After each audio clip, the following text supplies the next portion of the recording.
ये समझो कि अगर ये जो पैटर्न है कराटे का,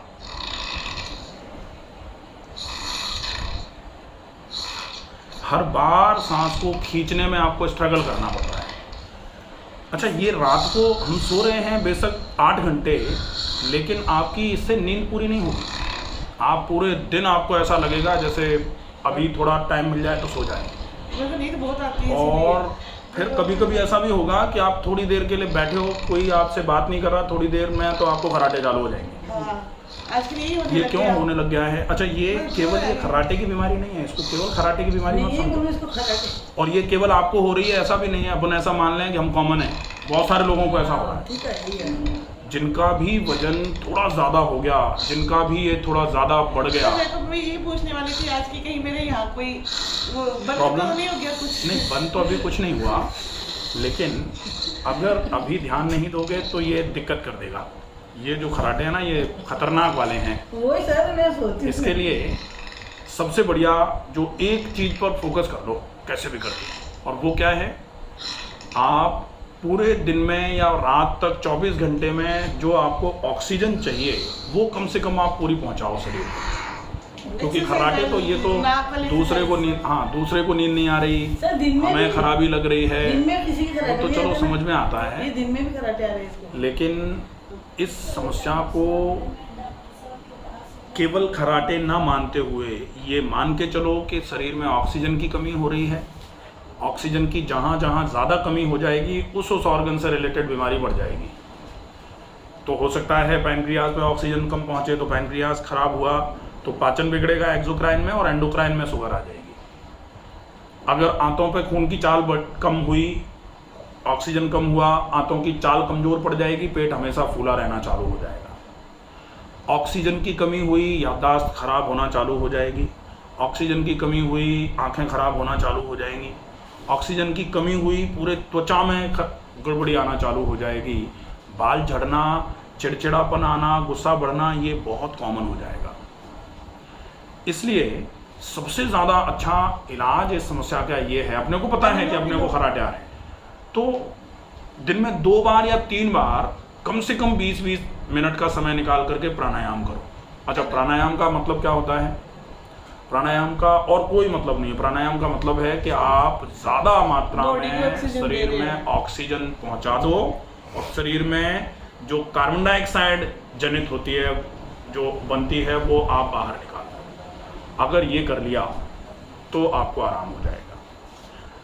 खराटे बेशक आते रहेंगे, लेकिन ऑक्सीजन की कमी की वजह से जो बाकी डैमेज होना है उससे आप सबसे पहले अपने आप को बचा लो। ठीक है? प्राणायाम में कौन से कर सकते हो? पहले तो अनुलोम विलोम प्राणायाम कर लो। अनुलोम विलोम कितनी देर कर सकते हो? कम से कम 10 मिनट करो। डीप ब्रीदिंग, इनहेलेशन लंबी टाइम के लिए, बहुत ज़्यादा देर के लिए, और उसको चाहो तो बॉडी के साथ सिंक्रोनाइज करके करो। जैसे सांस भर रहे हो, हम नहीं भर पा रहे हैं ऐसे, तो अपने को कैसे सांस भरनी चाहिए? हाथ उठाते हुए सांस को भरा, हाथ नीचे लाते हुए सांस को छोड़ दिया।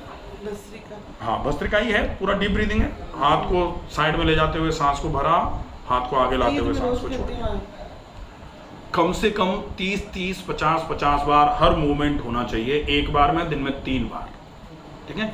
इससे क्या होगा कि शरीर में ज़्यादा ऑक्सीजन जा रहा है। और अच्छा, इसमें भी एक ध्यान रखो कि शरीर में ऑक्सीजन जब पहुंच गया, हाथ को ऊपर उठाया, तुरंत ही नीचे मत लाओ। ऊपर उठाया, पूरे फेफड़ों को भर दिया हवा से, ऑक्सीजन से। अब उसमें रोक दो ताकि ऑक्सीजन फेफड़ों में से उतर के खून की नली पे चली जाए, और खून की नली में से कार्बन डाइऑक्साइड निकल के फेफड़ों में आ जाए। तो ये जब टाइम मिलेगा तभी तो होगा। तो थोड़ा टाइम दे दो, जिसको अंतः कुंभक कहा जाता है, फेफड़ों में सांस को अंदर रोकना। सल्टाने के लिए करते हैं कि फटाफट नहीं, सल्टाओ मत। वो फायदा तभी मिलेगा जब अपन तसल्ली से करें, आराम से करो। ठीक है? इसके बाद अब ये 3-4 हैं। एक तो ये हो गया, ये हो गया, ये कर लो, हाँ, ये कर लो, हाँ, तो 4 तो ये हो ही गए। अब 4 को आप 3-3 बार रिपीट कर लो। 20-20 के सेट। हाँ, 20-20 के सेट कर लो। ठीक है? तो ये हो जाएगा। जैसे ही ये करोगे, शरीर में ऑक्सीजन अच्छी मात्रा में पहुंच जाएगा। तो अब आने दो रात को खराटे। अब रात को खराटे आएंगे, आवाज़ आती रहेगी, लेकिन नुकसान से बच गए अपन। अब जो दिन में खराटे आएंगे, आते रहेंगे, नुकसान से बच गए अपन। शरीर में जो ऑक्सीजन की कमी की वजह से ऑर्गन में डैमेज होने वाला था, वहाँ से हमने अपने आप को बचा लिया। ठीक है, अब इन खराटों का ट्रीटमेंट करो कि भाई ये भी बंद हो जाए, ये आवाज़ आना बंद हो जाए। इसके लिए क्या करना है, जैसे आप यहाँ नैती करते हो पानी की नैती करते हो।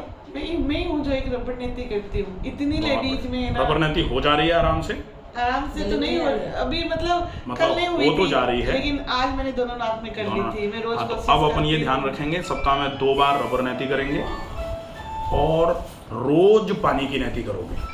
जल नैती रोज करनी है। कल मैंने जल नीति नहीं करी थी ना, तो मेरी रबड़ नीति भी नहीं हुई।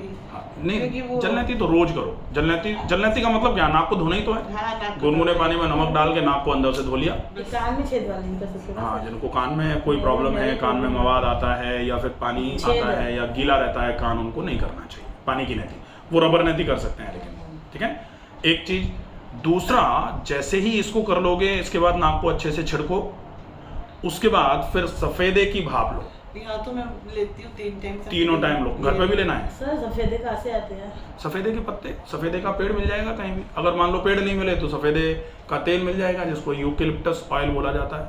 यूकेलिप्टस ऑयल डालो और उससे भाप में भी मेरे को चालू रखना। भाप लेने में ये विशेष ध्यान रखना, की पॉइंट्स हमेशा याद रखो। जैसे पानी में पत्ते डाल करके या तेल डाल करके पानी को उबाला, पानी को उबाल के अच्छे तरीके से, और उसके बाद जो भाप निकलेगी, एक तौलिया को ओढ़ करके उस भाप को भी डीप ब्रीदिंग के फॉर्मेट में लो। ऐसा नहीं तो नहीं जाएगी अंदर तक, वो भाप गरम गरम हवा जाए फेफड़ों में अंदर तक। हाँ, ताकि पूरी नाक के अंदर की मेम्ब्रेन्स जो हैं गले से अंदर होते हुए जाएगी ना, पूरी सिकाई हो जाए। इसमें वो खाने की नली पे तो खाने की नली को मतलब अभी कोई खराटे दिक्कत से तो नहीं, उसका बहुत मैं ये ज़्यादा सोची थी कि मेरा की खराटे का मतलब ये तो नहीं, मेरी खाने की नली कोई रुक रही है, कोई प्रॉब्लम नहीं है। ठीक है, ये कर लो। इसके बाद में नशे करो। नशे मतलब नाक में गाय का घी, ये ज़रूर करना है। और नाक में गाय का घी करने के बाद वो ब्रीदिंग एक्सरसाइजेस करो, प्राणायाम। ठीक है, अब चूंकि यहाँ भारीपन रहता है, तो यहाँ के लिए 2 चीज़ें ध्यान रखो। एक तो हल्के गुनगुने पानी से, सादे पानी से, सादा गुनगुना पानी, उसमें कुछ मत डालो, उससे गरारे करो। लेकिन गरारे एक बार में कम से कम 3 मिनट करो। ऐसा नहीं कि पानी भरा, आ थूक दिया। वैसे वाला आ करने से कुछ नहीं होगा। उसको रखो, उसको पानी को थोड़ी देर रहने दो और कम से कम 20 सेकंड तक गले को ऊपर करके पानी पूरा यहाँ अच्छे तरीके से सिकाई पहुँचे। ठीक है, वो इसको 3 मिनट तक पानी, मतलब लगभग 1 गिलास पानी से 300 ml पानी से आप गरारे करो एक बार में। इसको दिन में 2 बार, संभव हो जाए तो 3 बार ज़रूर कर लो। और एक ऑयल पुलिंग आप कम से कम दिन में 2 बार करो। 1 चम्मच सरसों का तेल मुंह में भर के और जोर से मुंह में चलाओ। तो जब मुंह में चलाओगे तो ये जो जगह है, ये जगह धीरे धीरे करके कम होना चालू हो जाएगी। बहुत अच्छा आराम। लगभग एक बार में 5 मिनट से ज़्यादा हो जाए, 10 मिनट हो जाए तो मज़ा आ जाएगा, बहुत बढ़िया रहेगा। वो नाक से सांस नहीं आ रही ना, इसलिए थोड़ी भड़बड़ी छूटती है। तो कोई बात नहीं, आप पहले पानी से करो, क्योंकि तेल को तो बार बार 2 मिनट 3 मिनट में थूकोगे तो तेल ही बहुत लग जाएगा। तो पानी से कर लो, पानी चलाओ, भड़बड़ी छूटे थूक दो, फिर चलाओ। धीरे धीरे करके आप 10 सेकंड, 20 सेकंड, 30 सेकंड, 2 मिनट पे आ जाओ। उस दिन आप तेल से करना चालू कर देना। ठीक है, बढ़िया रहेगा। इतना कर लो। ये ऑब्स्ट्रक्टिव स्लीप एपनिया बोला जाता है इसको, ये खत्म हो जाएगा, बिल्कुल क्लियर हो जाएगा। ठीक है।